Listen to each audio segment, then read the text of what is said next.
Hello दोस्तों, कैसे हैं आप सब? अच्छे होंगे। ये निर्मला का आखिरी भाग 5 है। हमारे अन्य भाग देखने के लिए चैनल को सब्सक्राइब करें। चलिए स्टार्ट करते हैं। कल्याणी के सामने अब एक समस्या अब आ खड़ी हुई थी। पति के देहांत के बाद उसे अपनी दुरावस्था का यह पहला और बहुत ही कड़वा अनुभव हुआ। दरिद्र विधवा के लिए तो इससे बड़ी और भी क्या विपत्ति हो सकती है। चौका बर्तन और अन्य काम भी अपने हाथ से ही किया जा सकता है। रूखा सूखा खाकर निर्वाह भी किया जा सकता है, लेकिन झोपड़े में दिन काटे भी जा सकते हैं। लेकिन युवती कन्या घर में नहीं बैठाई जा सकती, क्योंकि वह अब जवान हो चुकी है, शादी के लायक हो गई है। कल्याणी को भालचंद्र पर ऐसा क्रोध आता था कि स्वयं जाकर उसके मुंह में कालिख लगा के आऊं, उसके सिर के बाल भी नोच लूं और फिर खूब पीटूं, खूब लड़ूं और कहूं कि तू अपनी बात से क्यों फिर गया? तू अपने बाप का बेटा नहीं है? पंडित मोटे राम ने उनकी कपट लीला का नग्न वृत्तांत उनको सुना दिया था।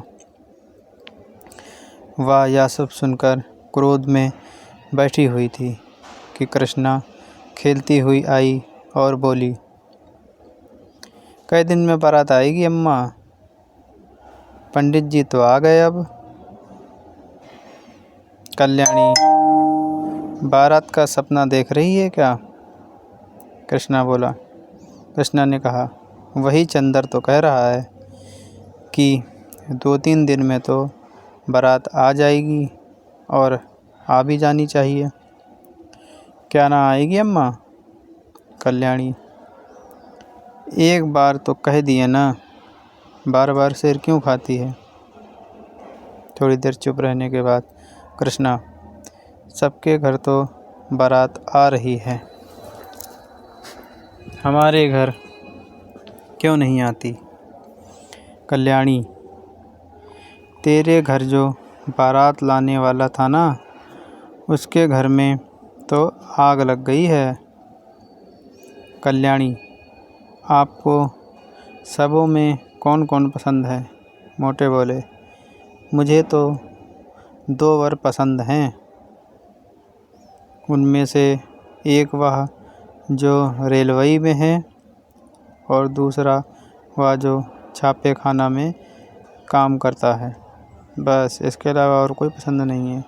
तब कल्याणी बोली, मगर पहले के तो खानदान में दोष बताते हैं, उसके यहाँ कुछ गड़बड़ है। मोटा तुरंत बोला, हाँ यह दोष है, तो छापे खाने को ही रहने दीजिए ना, उसी से करवा देते हैं। कल्याणी बोली, वहाँ 1000 देने को कहाँ से आएगा? 1000 तो आपका अनुमान है, शायद वह मुँह फैलाए या 1000 नहीं और ज़्यादा मांगे, उसको दहेज चाहिए। आप तो अपने घर की दशा देख ही रहे हैं। भोजन मिल जाए तो यही गनीमत है, रुपए कहाँ से आएंगे? जमींदार साहब 4000 सुनाते हैं। डाक बाबू को भी 2000 का सवाल करते हैं। इनको जाने दीजिए। बस वकील साहब ही बच रहे हैं। 35 साल की उम्र भी कोई ऐसी ज़्यादा नहीं होती कि आदमी बूढ़ा हो जाए। ये उम्र भी ठीक है, इन्हीं को क्यों ना रखिए भाई। मोटा राम बोले, आप खूब सोच विचार कर लें पहले, फिर मुझे बताएं। मैं यूँ आपकी मर्ज़ी का ताबेदार हूँ, जहाँ कहिएगा वहाँ टीका कर जाऊँगा, मुझे कोई दिक्कत नहीं। मगर 1000 का मुँह तो ना देखिए। छापे खाने वाला लड़का एक रत्न है, मतलब बहुत अच्छा है। उसके साथ कन्या का जीवन सफल हो जाएगा। जैसे वह रूप और गुण का पुरी है, वैसा ही लड़का भी सुंदर और सुशील है और पढ़ा लिखा समझदार है। कल्याणी बोली, पसंद तो मुझे भी यही है महाराज, पर रुपए किसके घर से आएं? उसकी भी तो व्यवस्था करनी है दहेज में देने के लिए। कौन देखने वाला है? खाने वाले तो खा पी कर चंपत हुए जाएंगे।